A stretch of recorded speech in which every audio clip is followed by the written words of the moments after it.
रिद्धि, वो जो आज क्लाइंट आने वाले थे उनका क्या रहा? एक्चुअली मैम मैंने उनसे कॉल पे बात की थी, वो कल का प्लान कर रहे हैं। ठीक है। मैम चाय।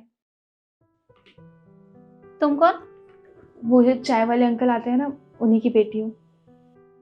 पर तुम क्यों आई हो? वो कहाँ गए? वो क्या है ना, पापा की तबीयत बहुत खराब है, इसलिए वो आज नहीं आ पाए, तो मैं चाय लेके आ गई। अरे तो उनकी तबीयत खराब थी तो तुम्हें आने की जरूरत नहीं थी। पर वैसे भी अगर 3-4 दिन चाय नहीं आएगी तो कोई दिक्कत नहीं है। मैं जानती हूँ मैम, अगर 3-4 दिन चाय नहीं आएगी तो आपको कोई दिक्कत नहीं होगी, लेकिन अगर 3-4 दिन हमारा खोखा नहीं खुलेगा, बिक्री नहीं होगी, तो हमारे घर में राशन पानी कहाँ से आएगा? हमें बहुत दिक्कत हो जाएगी। वो क्या है ना, रोज़ पापा खोखा खोलते हैं, वहाँ पे कमाई होती है, तब जाके घर में राशन आता है। और अगर खोखा बंद रहेगा तो राशन कैसे आएगा? और पापा की दवाइयों के लिए भी तो पैसे चाहिए ना। ठीक है। मैम, आपसे एक और बात करनी थी।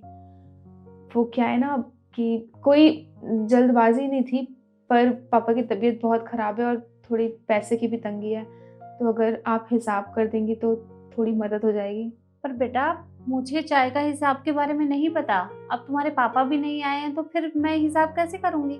पापा ने मुझे एक बार बताया था, मुझे याद है, कुछ पिछले से पिछले महीने का 520 था, और पिछले महीने का 350, और इस महीने का 170। हाँ।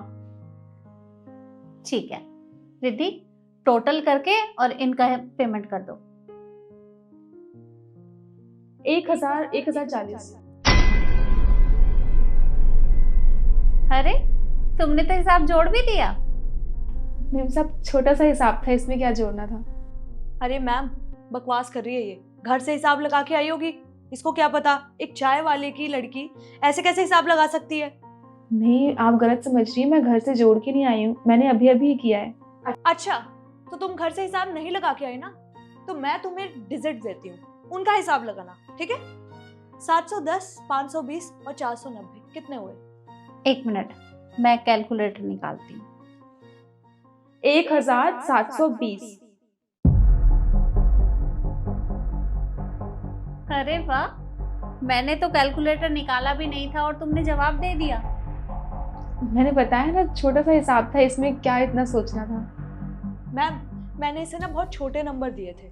अब बताना तुम, 410, 600, 540, 210, 390 कितने हुए? 2150।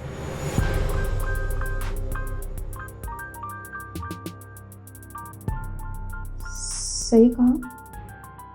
बिल्कुल करेक्ट। पर ऐसे कैसे? अरे तुमने सारे सवालों के जवाब बिल्कुल सही दिए हैं। इससे ये तो साबित हो गया कि तुम पढ़ाई में बहुत अच्छी हो। तुम तो कॉलेज की टॉपर होगी। नहीं मैम साहब, मैं कॉलेज नहीं जाती, मैंने स्कूल के बाद से ही पढ़ाई छोड़ दी थी। अरे पर क्यों?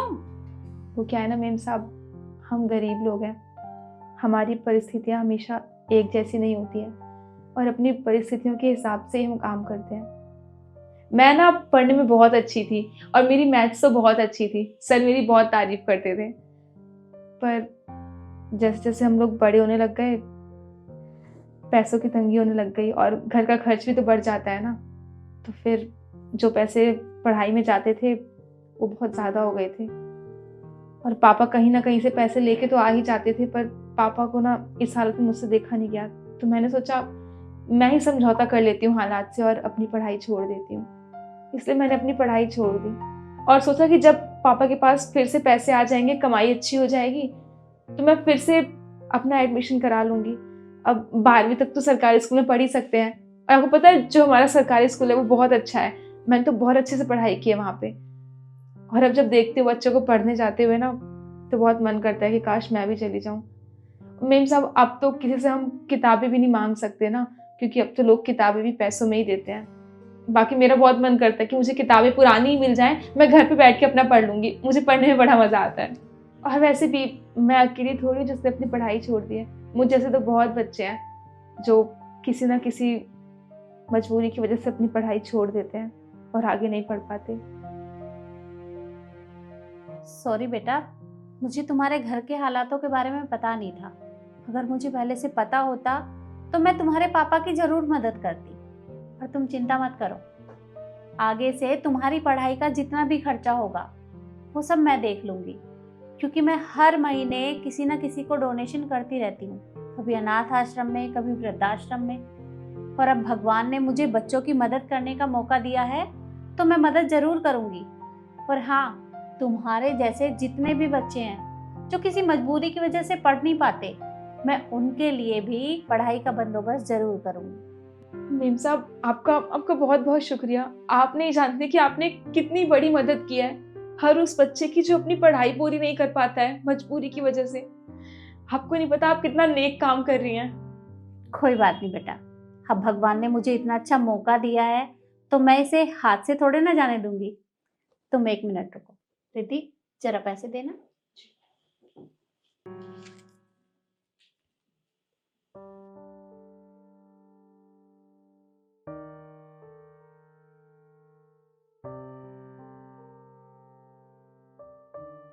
ये लो बेटा, ये तुम्हारा चाय का हिसाब और इसमें कुछ एक्स्ट्रा पैसे हैं, उनसे तुम अपने पापा के लिए दवाई ले लेना। आपका बहुत बहुत शुक्रिया मेम साहब।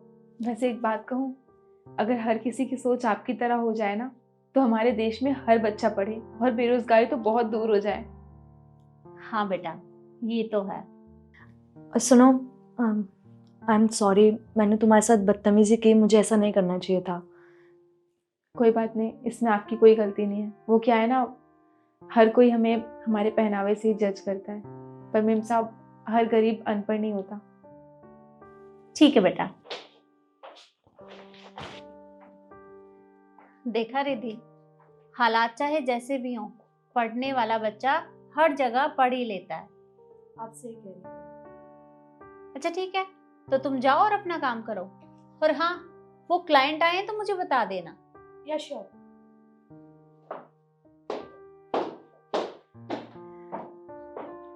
और यही बात मैं आप लोगों से कहना चाहूंगी कि मैंने तो इस लड़की की मदद कर दी। अगर आपके आसपास ऐसे बच्चे हैं जो किसी मजबूरी की वजह से पढ़ नहीं पाते तो आप भी उनकी मदद जरूर करें। वीडियो आपको कैसी लगी कमेंट में जरूर बताएं और ज़्यादा से ज़्यादा शेयर करें। धन्यवाद।